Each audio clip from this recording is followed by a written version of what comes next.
रियासत में जैसे जैसे इंतखाबात के दिन करीब आ रहे हैं, मुख्तलिफ पार्टियों ने अपने उम्मीदवारों के नामों का ऐलान कर दिया।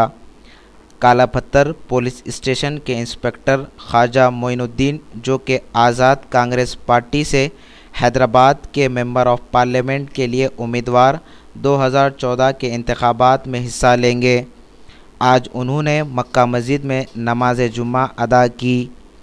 शहर में पुलिस का ज़बरदस्त बंदोबस्त देखा गया।